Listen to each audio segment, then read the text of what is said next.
Hi guys, it's Allison here from Orange Easel, and today I want to talk to you about making art at home. Everything's happening at home nowadays, and that includes our creative endeavors. So if your school year is upon you and you're trying to think of ways to maybe get the kids creative and help to foster their artistic skills, and you know that it needs to happen at home, I've got 4 tips for you that will help that to happen this school year. And my first tip, we'll just go in order, is to set up a space. Now, it doesn't need to be Pinterest perfect.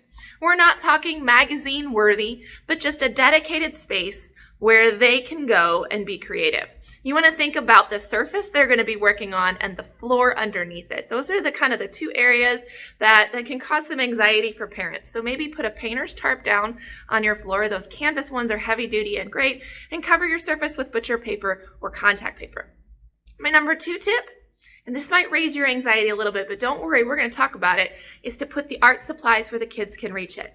So they need to be able to go and get what they need, whether it's scissors or beads or pipe cleaners or glue, and use it whenever inspiration hits. Okay, we're not talking, pre-scripted craft projects here. We're talking art. So they need to be able to problem solve and then grab what they need. Okay?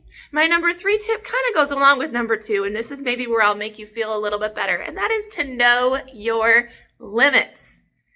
If glitter makes you don't have glitter in your art supply kit, it's okay. You're the parent. You can decide. There's no rule that says that you have to have bottled glue. If that stresses you out, get glue sticks. It's okay.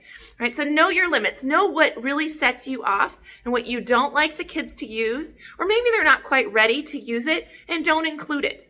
Right? There are also some really great alternatives. So if your kid loves glitter, but you can't handle it, it's okay. Try glitter glue. Try glittered paper. Try glitter watercolors. All of that stuff, the glitter stays inside of it. So instead of bottled glue, maybe you're using glue sticks or glue dots. Instead of paint, maybe you're using tempera sticks. So there are a lot of alternatives there, and you can always reach out to us and we can help you with some great alternatives for home art. And the last one, number 4, and this one will help with the paper, right? And the piles of stuff.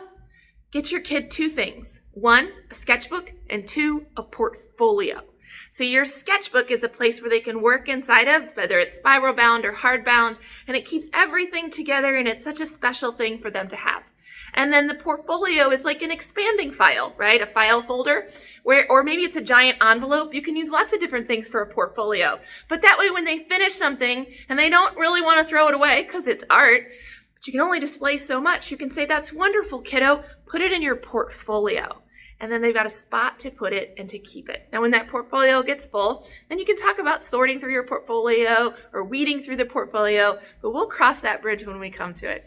I hope that these tips help you to make the art stuff happen at home this school year. Now, if you have an artist in your house who would benefit from an instructor, to be right there with them with prompts and lessons and guidance and encouragement, we invite you to check out our live streaming online classes that we offer every single month inside our online art club.